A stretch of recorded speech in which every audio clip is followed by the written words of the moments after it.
আত্তাহিয়াতু শিখব সহি করে এবং আত্তাহিয়াতুর অর্থ সহ শিখব এই ভিডিওটির মাধ্যমে। ভিডিওটি শেষ পর্যন্ত দেখবেন এবং আপনি এই ভিডিওটি দিন প্রচারের জন্য শেয়ার করবেন আপনার ফেসবুক আইডিতে।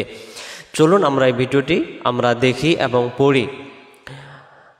আমরা যে দোয়াটি পড়ে থাকি এটা অনেকে আমরা উচ্চারণ করে ভুল উচ্চারণ হয় কিছু, সে ভুল উচ্চারণগুলো আমরা সমাধান করব ভিডিওটির মাধ্যমে। ভিডিওটি শেষ পর্যন্ত দেখবেন ইনশাআল্লাহ। আত্তাহিয়াতু আত্তাহিয়াতু। এখন আসেন এই শব্দটাতে আমরা কি ভুল করে ফেলি, আমাদের উচ্চারণে আত্তাহিয়াতু আত্তাহিয়াতু আত্তাহিয়াতু। হাজের হি, ইয়ার উপরে তাসজিদ আসছে, এই তাসজিদটা সহ আদায় করার জন্য বলতে হবে আত্তাহি হেই, এমন আওয়াজ হবে আত্তাহিয়াতু আত্তাহিয়াতু আত্তাহিয়াতু। ইয়া অক্ষরটা এগালিফ টান। লিল্লাহি লিল্লাহি, লামের খারা জবরটা এগালিফ টান, মানে ধীরে করতে হবে লিল্লাহি, দুই শব্দ একসাথে। আত্তাহিয়াতু লিল্লাহি, আবার আত্তাহিয়াতু লিল্লাহি। তারপরে ওয়াসসালাওয়াতু, এই শব্দটা আমরা বলি কি ওয়াসসালাওয়াতু ওয়াসসালাওয়াতু। ওয়াসসালাওয়াতু যদি পড়ি এই সদটা সিন অক্ষর হয়ে যাবে, কিন্তু সিন কি সদ জবর স, এটা হলো সিন জবর সা।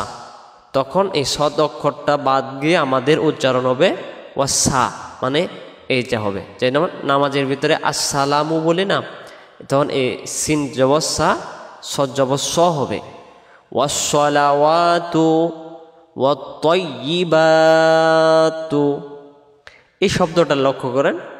আমরা বলি ওয়াত-তাইয়্যিবাতু ওয়াত-তাইয়্যিবাতু ওয়াত-তাইয়্যিবাতু, যদি আমরা পড়ি তাহলে এই জায়গায় ত অক্ষরটা তা অক্ষর হয়ে যাবে। যেমন কি কেমন তা, এটা হলো তা জবর তা, আত্মা। এখন যদি আমরা বলি ওয়াত-তাইয়্যি ওয়াত-তাইয়্যি, এই ত অক্ষরটা তখন তাইয়ের উচ্চারণ আসতেছে, তাহলে এটা অক্ষর আলাদা এটা অক্ষর আলাদা। ওয়াত-তাইয়্যিবাতু যখন আমরা পড়ব তখন পবিত্রতা এর অর্থ আসবে না। ওয়াত-তাইয়্যিবাত, যদি আমরা এখানে দমটা ছেড়ে দিই ওয়াত-তাইয়্যিবাত, তাহলে আমরা সমস্ত আয়াতটা একবার পড়ি।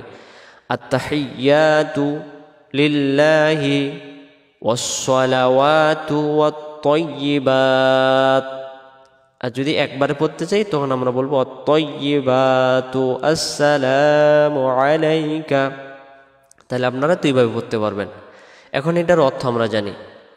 আত্তাহিয়াতু শব্দের অর্থ হলো সমস্ত তাজিম, লিল্লাহি মানে আল্লাহর জন্য, ওয়াসসালাওয়াতু যেটা আমরা বলি এটার অর্থ হলো সমস্ত ইবাদত। ওয়া মানে এবং, এখানে ওয়া মানে এবং। অত-তাইয়্যিবাত মানে পবিত্রতা, সমস্ত পবিত্রতা আল্লাহর জন্য, সমস্ত ইবাদত তানজিম আল্লাহর জন্য। তাহলে একত্রিতভাবে এইভাবে অর্থ হবে সমস্ত তানজিম, সমস্ত পবিত্রতা এবং সমস্ত ইবাদত আল্লাহর জন্য। এটা আমরা প্রথমে এটার মাধ্যমে বলে থাকি। এরপরে আসেন দ্বিতীয়টা, আসসালামু আলাইকা। আসসালামু, এখানে লামের পরে যে আলিফটা আছে এটাকে এক আলিফ টান দিতে হবে। আমরা যদি এক আলিফ টান না দিতে পারি তাহলে জবরের পরে আলিফটা বাদ চলে যাবে। আমরা বলবো আসসালামু আলাইকা আইয়ুহান নাবিয়্যু। আমরা আত্তাহিয়াতুর বেলায় বলে ফেলি আসসালামু আলাইকা আইয়ুহান নাবিয়্যু। আইয়ুহান নাবিয়্যু পড়লে এই শব্দটার ভিতরে দুইটি অক্ষর ভুল হয়ে যাবে। এটা হলো ইয়া, আর এখানে ইয়াটাও, এখানে বলতে হবে আই ইউ আই ইউ। আর যদি বলে আই উ তাহলে হামজা পেশ উ হবে, ইয়া পেশ হয় ইউ, আর আমাদের উচ্চারণ হয়ে যাবে আই উ। তাহলে এটা ভুল করব না আমরা আজকে থেকে, কারণ আমরা অনেকে তো আরবি না দেখে বাংলা দিয়ে পড়ার কারণে এই ভুলগুলো থেকে আসে, বা অনেক হুজুরকে আমরা না শোনার কারণে ভুলগুলো থেকে আসে। আই ইউ হান নাবিয়্যু, আবার আসসালামু আলাইকা আইয়ুহান নাবিয়্যু আইয়ুহান নাবিয়্যু নাবিয়্যু, এমন হবে। তারপরে ওয়া রাহমাতুল্লাহি ওয়া রাহমাতুল্লাহি, আল্লাহ শব্দের ডান দিকে পেশ থাকার কারণে লাম অক্ষরটাকে ল পড়ে পড়তে হবে। ওয়া রহমা, ওয়া রহমা, ওয়া রাহমাতুল্লাহ যেন না হয়, হবে ওয়া রহমাতুল্লাহি ওয়া বারাকাতুহ। আমরা এটাকে বলে ফেলি ওয়া বারাকাতু, ওয়া বারাকাতু। ওয়া বারাকাতু পড়লে বা র জবর বার হবে, উচ্চারণ হবে ওয়া বা র, ওয়া বা র, যেমন 9, 10, 11, 12 এমন হবে। ওয়া বারাকাতুহ, ওয়া বারাকাতু পড়ি আমরা, এই হুটা আমাদের উচ্চারণ বাদ চলে যায়। এখানে যদি হু বলি দম ছাড়া যাবে না, দমটা ছেড়ে দিলে ওয়া বারাকাতুহ, তুহ এমন হবে। তুহ মানে তার, তখন বারাকাতু যদি পড়ি তার অর্থটা বাদ চলে যাবে। এভাবে করে আমরা একবার পড়ি, পরে অর্থটা জেনে নিচ্ছি। আসসালামু আলাইকা আইয়ুহান নাবিয়্যু, তারপরে ওয়া রাহমাতুল্লাহি ওয়া বারাকাতুহ। আসসালামু মানে শান্তি সমস্ত, আলাইকা মানে আপনার উপরে, আইয়ু মানে হে, নাবিয়্যু আইয়ুহান নাবিয়্যু হে নবী, ওয়া মানে এবং, এই যে যত জায়গায় ওয়া আসবে এবং, রহমাতুল্লাহি আল্লাহর রহমত, ওয়া মানে এবং, ওয়া বারাকাতুহ তার বরকত, আল্লাহর রহমত। তাহলে এখানে একসাথে অর্থটা এভাবে হয়ে থাকে, হে নবী সমস্ত শান্তি রহমত ও বরকত আপনার উপর বর্ষিত হোক। দ্বিতীয় নাম্বারটা, তৃতীয় নাম্বার আসসালামু আলাইনা, এই যে নুন অক্ষরটা এখানে, আর আমরা তাড়াহুড়া করে যদি বলি আসসালামু আলাইনা, না, তখন এই জবরের পরে আলিফটা বাদ যাবে। এই আলিফটা সহাদে করতে হলে আসসালামু আলাইনা এক আলিফ, ওয়া আলা এক আলিফ। এই শব্দটা আমরা বলে ফেলি আসসালামু আলাইনা ওয়ালা ইবাদিল্লাহ সালিহিন। যদি এইভাবে করে আমরা পড়ি, এখানে একটা আইনটা বাদ যাবে এবং একটা গুনাহ হয়ে যাবে।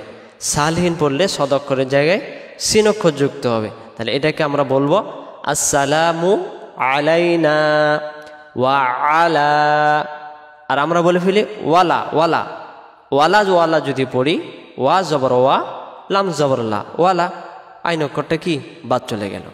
বাদ চলে যাওয়ার কারণ মানে ওয়া আলা মানে উপর, আর যদি বলি ওয়ালা, ওয়ালা মানে না।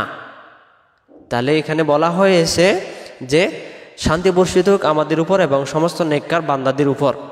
যখন আমরা বলবো আসসালামু আলাইনা আমাদের উপর শান্তি বর্ষিত হোক এবং নেককারদের বান্দাদের উপর না হোক, তাহলে এটা আমরা বলবো না।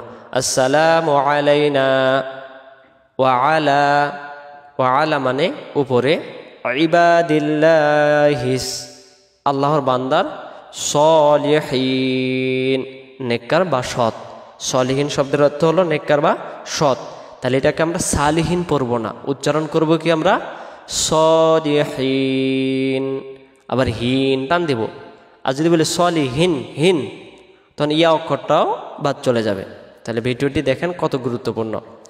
আসসালামু আলাইনা ওয়া আলা ইবাদিল্লাহিস সলিহিন।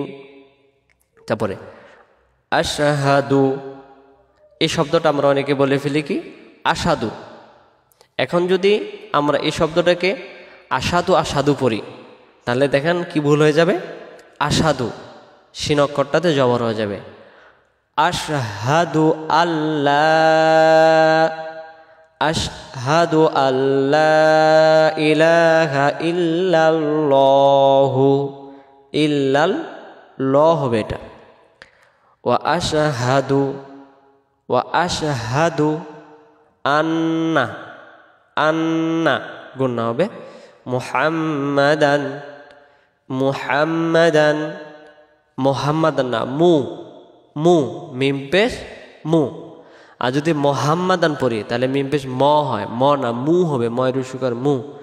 মুহাম্মাদান আবদুহু ওয়া রাসূলুহু, ওয়া রাসূলুহু এমন হবে, মুহাম্মাদান আবদুহু ওয়া রাসূলুহু।